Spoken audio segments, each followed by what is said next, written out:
Hello friends, welcome back to my channel. I'm trying to give you a glimpse of the project part 2. If you have not seen my project part 1, please go back to the project part 1 where I have given all the information how you have to be doing the project and what are the important part of it. Now I'm going to show you a live project which has been done by one of the student, and we'll be able to see in detail how it has done here. So this is how your front sheet looks like, and this is quite flexible, so you can choose the best format what you like it. And then acknowledge the people who have helped you in the surveys and all the details. Then this comes your content. So content, I think it is better for you to take a content directly in the word format, which will be very easy for you to connect it. Otherwise, every time you want to change this page number, it's kind of a headache. Yeah, so what I was telling here, if you um, click on any of the content, you can directly go back to that chapter. So that is the biggest advantage, as well as easy for you to navigate and read the content. And you can start with the chapter scope, objective, and again, please keep in mind, do not copy any content from anywhere else. Just read through, take it as inspiration and write it in your own way. So I can see the project here is like how improving supplier quality management for aerospace industry by adopting benchmarking processes of other industries. So when it comes to other industries, what I can understand here is the certain different industries like automotive and some industrial has been taken. Yeah, let's go ahead with one by one. What is the scope of your project? So objective of your project, clearly define it, and then you have to connect the objectives. Then project coverage, what are the things we are looking for? Here is the executive summary. Overall, your projects, how you started and what it is, and what is the method you adopted, and then what is your results. Okay. So this is how you have to show the final results in the executive summary. You can keep it like 1 to 2 pages or maybe at 3 pages, but make it very accurate that complete project comes in this. Okay. Moving on to the introduction part of it. Introduction is basically how you the industry is give a very critical information, how it works, the basics to stressing upon the key points what your project looks for, and what are the key factors you're targeting. So keep them as explanations, and wherever possible, put it your processes, how the smart arts you can use it, and you have a lot of different softwares to create certain charts processes. So do use all this information, and wherever you feel that it has been taken exactly the same way, even though you have certain things like formulas, calculations and all, that can't be in your own way, so you mention it your sources wherever you have taken. Okay, if there is something, I'll try to show you in this project as well. um yeah, so certain weightage, critical, sorry, not the criticality, the score, how the supplier has been uh, selected, or a different organization uses a different technology, different methodology, different weightage factors, different criterias, basically what they want to look, uh, which is best suited for their industry, something similarly. So this project is particularly for the supply chain students, supply chain and operation students, so it will be much of very in depth of supply chain quality and operations part of it. Once you have done like introduction part of it, once you review a kind of introduction part of it, you will be already you will be already coming close to 10 sheets, I believe. And then the literature reviews, you can go ahead for another 10 sheets, and uh, yeah, fairly you can come close to 10 sheets. So in that case, you are like covered most of the number of sheets what we are looking for. Then research methodology. What are the ways you have been collecting data? Um, Here I can see the qualitative primary and secondary data both has been collected here. Primary data is from the survey. Secondary data is by the literature review and from others reports what you can find it on data on the internet or like different ways like Google Docs. You have it to collect the data. So reference it. Do not take as is. Then data preparation, how did you collect?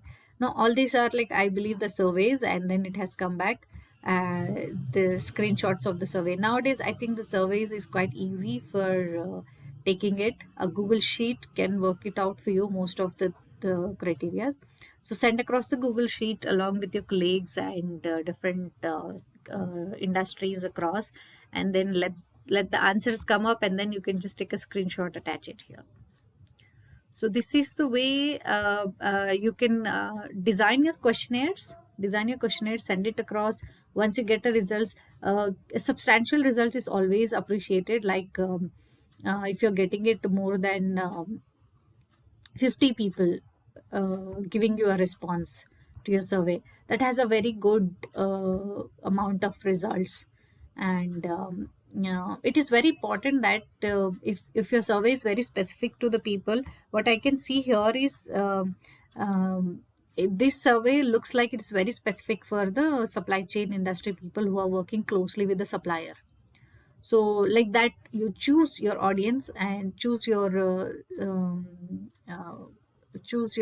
candidates who can give you a valuable feedback. So and definitely it helps you to connect. I think the first one, if you see, yeah, so here you can easily identify there are like people from automotives, sorry, not automotive, OEMs, original equipment manufacturers are 60% of them, and tier 1 suppliers to OEM are 28%, and tier 2 are I believe 30, no sorry, maybe a very less percentage, and 8% is from the others, maybe like very suppliers who are like tier 3 or tier 4 kind of. So this is how you can choose your audience, and here is the industry part of it: automotive, aerospace, industrial tools. So in this bifurcation you can see. So this is the way you have captured the data, what is you're trying to tell, and each graph give your inputs, your interpretation basically. So if I see this graph, what is my interpretation? 71%. Maybe I'll try to keep it in one screen. Yeah. So data interpretation based on this is like 71% represents believe the supplier development team can save time and cost. Okay. So here comes our 77.1 percentage. Then 20% of the people support the concept of 80% confidence, and 22.9% of the people believe 60% contribution from supplier development team. So this is how the question comes, the input is coming, raw data it is, and then you can provide your interpretation. So with this, you will be able to understand how your primary data is coming. Then use a regression analysis, ANOVA table, correlation analysis, hypothesis tests, graph. So you can choose your analysis tools. Basically, if the tools and software is, I believe is the Google survey form and MS Excel. With all this, you can provide it. For the data, is I think they have used for Tableau as well for some maybe. And then you start with the analysis part of it. Analysis goes with hypothesis testing, then null hypothesis, alternative hypothesis. Go ahead with the information here, how it has been taken and how you are able to get that raw data converted into the hypothesis. Then finally justify your results. So here is the ANOVA output. Um, Following way the data looks like, and then next is analysis part of it. Once you do analysis, what is your output?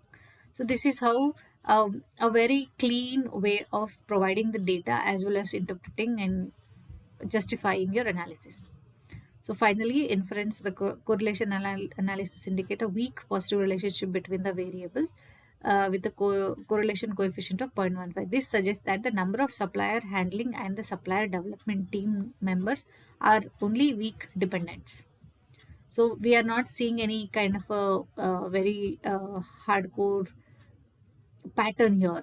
So that is what the intention. And then here looks like industry sector of your organization, then how many quality issues occurs in a month per supplier. So this is how we see aerospace and other. How much time you spend it, does it have a correlation? So that is what we are trying to see here. um, yeah, so all the questions again using key important factors, they have been taken and then provided here the results. So let us go ahead with the results. Every like I'll try to show you the survey form first, then it will be much better. Yeah, so this is the survey form, supply quality management. So one two, oh god, I think it has not come completely up. Okay, so something like this, you will be having a complete survey form like personal data, name, industrial sector. So these things you will be collecting it and then providing the information. So this is the bibliography of the project, and here comes your conclusion. So conclusion about your analysis part of it. Then yeah, recommendations. Do provide your recommendation based on the objectives what has been defined of your project. So accordingly you have to provide your suggestions. Okay, so suggestions, then findings and suggestions, recommendations. Yeah, this is again data analysis. So that's all, friend. I know it's kind of a late, but I thought at least you will have a glimpse of it and it will be helpful for you. Okay, thank you.